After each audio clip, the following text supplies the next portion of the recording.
الله القابض الباسط الخافض الرافع المعز المذل السميع البصير الحكم. You're listening to Biography.com.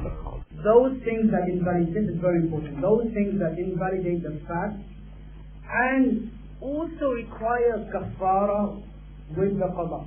You see, we have two types of things. Two things that invalidate the fast. Sorry, the two types of actions that invalidate the fast. We have certain things that invalidate the fast which require both a qadha. What is a qadha? Making up. Allah says in the Quran that if you don't, فَعِدَّةٌ مِنْ أَيَّامٍ أُخَرٍ, you make up for it, make up. You say a make up. And in Arabic we say qadha. And we have another thing called kaffara. Kaffara, translation of that is an expiation. An expiation, kaffara, penalty. What is that? We'll talk about it. So first we look at those things that require a qadha as well as a kaffara. This is more serious. This is more serious, okay? Now, to understand what necessitates a qadha as well as a kaffara, it's very simple. If you learn principle, it's very easy. Remember, kaffara is only necessary in very few situations. Very few situations. Any kind of doubt, any kind of shubha, kaffara is forgiven. There's no kaffara. You know, kaffara is a bit like the hudud punishment. So the hadith of the Messenger sallallahu alayhi wa sallam, idra'ul hudud al-shubuhat. Try to avert and try to avoid giving the capital legal punishment as much as possible. Any doubt, any small doubt, there's no capital punishment. Okay? So you're still sinful, Islam is over. So with kaffara, it's only in a few situations. The summary or the principle, okay, to know when kaffara is necessary is that kaffara and expiation along with the qadha, remember to make up for the fast, and then kaffara as well, which is maybe 65 or whatever I'll talk about. Kaffara is only necessary because of three things. Number one, eating. Number two, drinking. Number three, actual sexual intercourse. Remember, actual full sexual intercourse. Three things. Done deliberately. After starting the fast of Ramadan. After already starting, so breaking in the middle of the fast. Okay? Without any excuse and without any force. Without any excuse means that you're not ill or sick. Somebody is forced, compelled by some excuse means that you feel extremely hungry, you fear for your life, you fear for your health, or you're ill, somebody has asthma, and they need to take an asthma pump, which we'll talk about, doesn't validate the fast. But they need it, they're suffering, they just take an asthma pump to break it, there's no just wake up one day. Okay, so if somebody, there's no excuse, without any excuse, without any force, somebody forces you to eat, again, there's only one day of makeup. Because all these things, there's, ifs and buts, there's a doubt there. So eating, drinking, actual sexual intercourse. Actual sexual intercourse means not any kind of sexual gratification. All other sexual gratifications besides actual sexual intercourse, there's only makeup, qadha, as we will come to. But full sexual intercourse, and then deliberately. Why deliberately? Because if it's by mistake, it's only one day makeup. Somebody was doing wudu, gargling the mouth, and what happened? Some water went down the throat. Was that deliberate? No. Was that forgetfully? No. Was that accidentally? Yes. Now forgetfully doesn't break your fast. Accidentally, only one day qadha. And deliberately is qadha and kaffara. So, deliberately, and without any excuse, without any force, and also knowing that this thing actually invalidates your fast. That's the last part. Have I got this whole translation written? No. Not the last part. Knowing, with having knowledge, with the knowledge that this thing will actually break your fast. If somebody didn't know, even though this person, he was sinful for not learning the fiqh of Ramadan, but because of his doubt, they didn't know that this invalidates the fast. And like somebody didn't know that a certain, something was, somebody didn't know that, say for example, everybody will know, that somebody, for example, for sexual intercourse is only valid the fast. For example, they thought only food and drink. And they had sexual relations, for example. Now, that was their fault, we're not learning about it, but because there's this doubt, there's only qadha, there's no kaffara. So this is the khulasa or the summary according to the fuqaha, the jurists. Okay? In terms of eating and drinking, so there's three things, okay? You understood that? In terms of eating and drinking, anything that is consumed as a form of nourishment, as a form of food, and you incline towards that, even if minimal, even if small amount.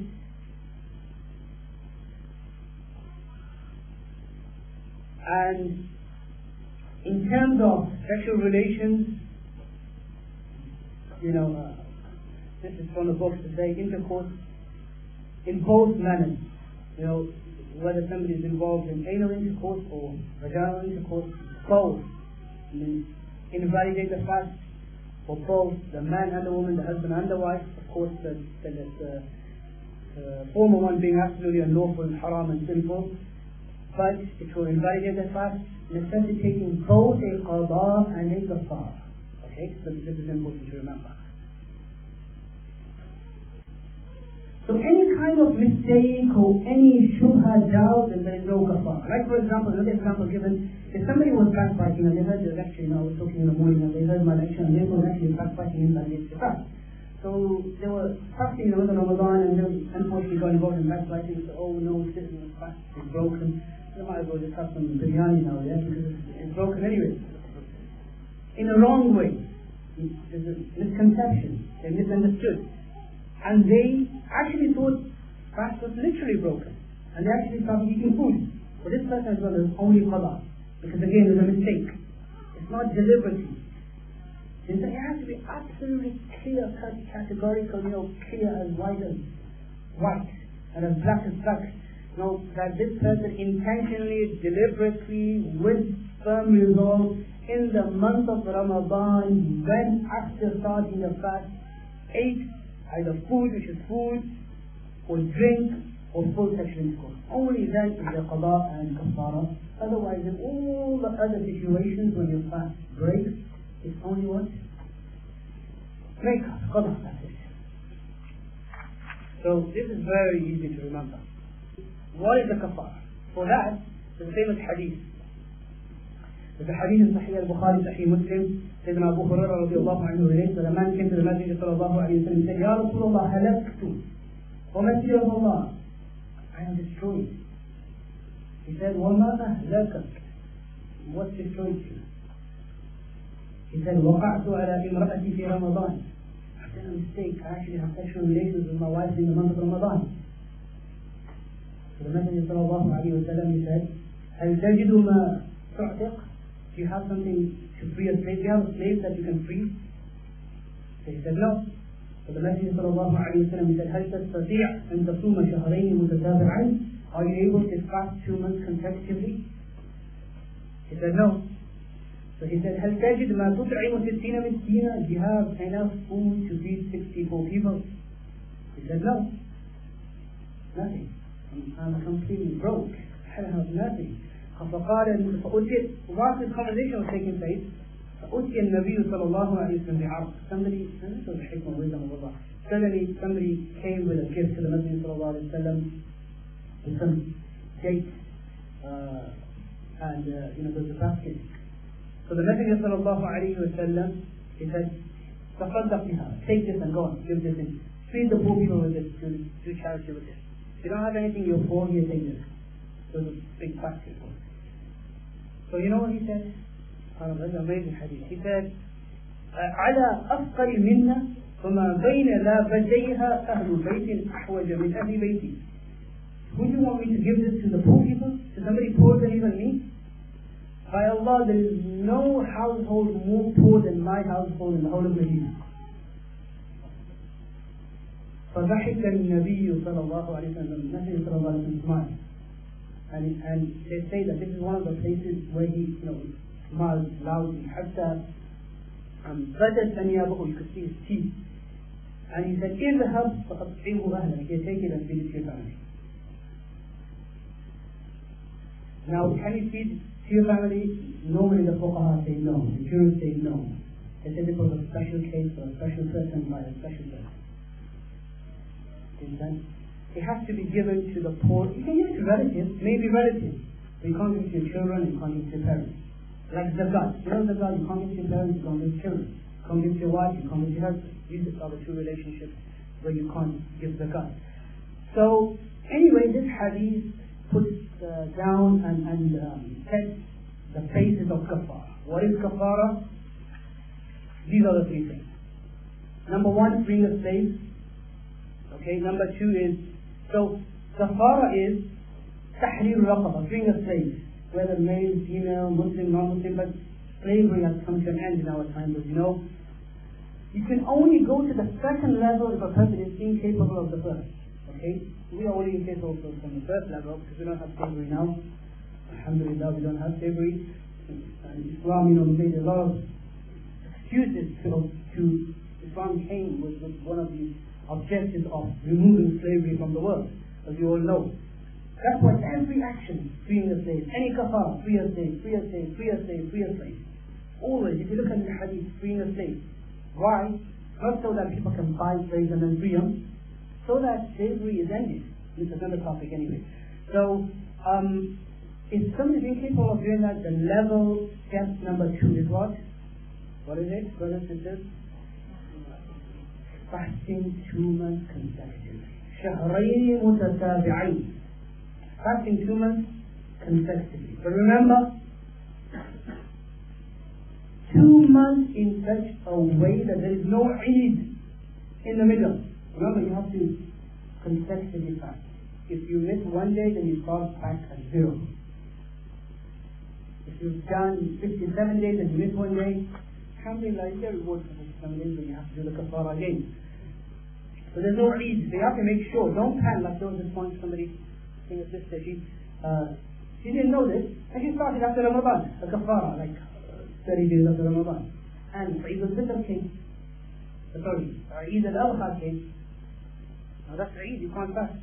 So she asked me that, I can't fast on the day of Eid, can I continue my kaffara? No, start again.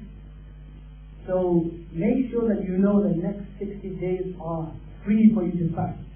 There's a free zone where you can fast. So you can't have any of the 3 days, and neither can you have the Ayyam al-Tashriq. You know the Ayyam al-Tashriq? The 3 days after Eid. Which Eid? Eid al-Adha. The 11th, the 12th, and the 13th of Dhul-Hijjah. Okay, you can't fast on those days as well. As far as the sister's menstrual abuse is concerned and postnatal bleeding, if you say that, then that's an excuse. Because if you say that, whatever will do far. When will they get 60? Unless in normal cases, but generally, 63 days free of menstruation is possible. So, menstruation doesn't matter. But they have to ensure that they do not let any one day pass. When there's no menstrual period, they're not in the state of menstruation and they don't fast. And number 3, the third level is if they're not capable of fasting 2 months consecutively, then what do?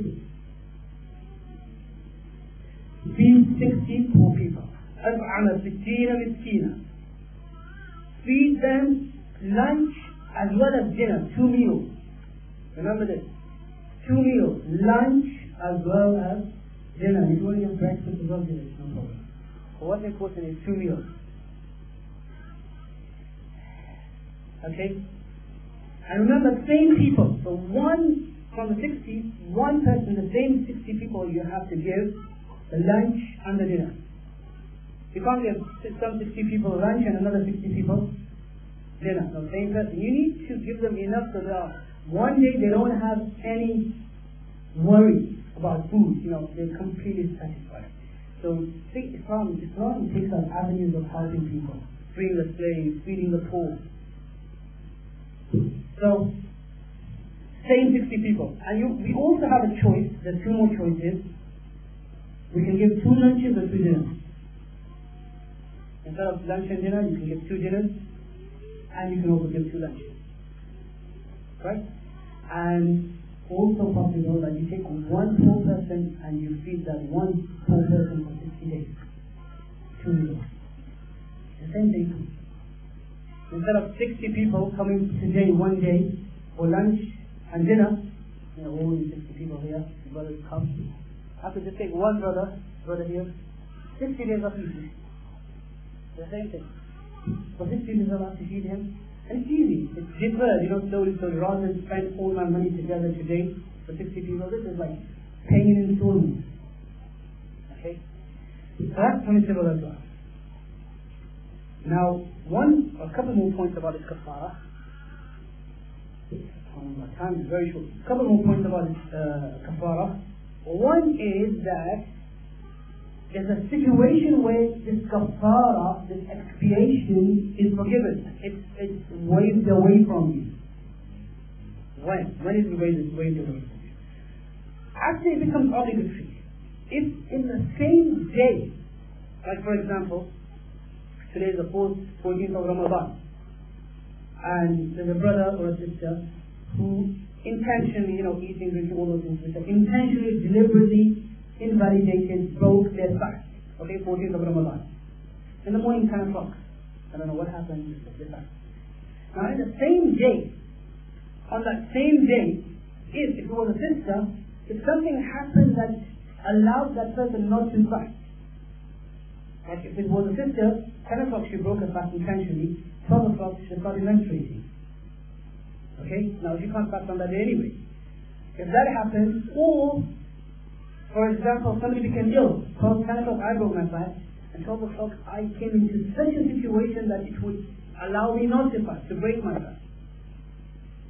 In time I became extremely ill, but normally, if I was this ill, I was allowed not to fast. Then in that case, that Kaffara is forgiven and waived away. Because on that day you were going to break the fast anyway. Again, any kind of doubt, Kaffara is forgiven. Did everybody understand his point? If you don't understand his point, yeah, alhamdulillah. I hope you have. Or for example, you traveled.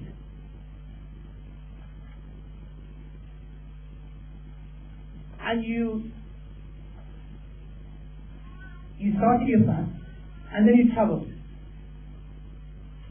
And while traveling, you broke your fast deliberately. Again, there's no Kaffara. It's forgiven. Because in travel, you had this concession of not fasting.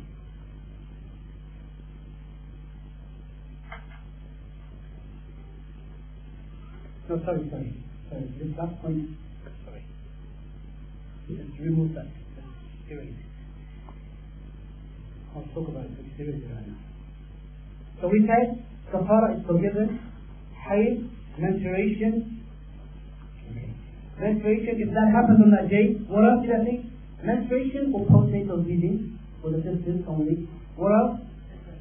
Sickness that would allow you, to break the fast.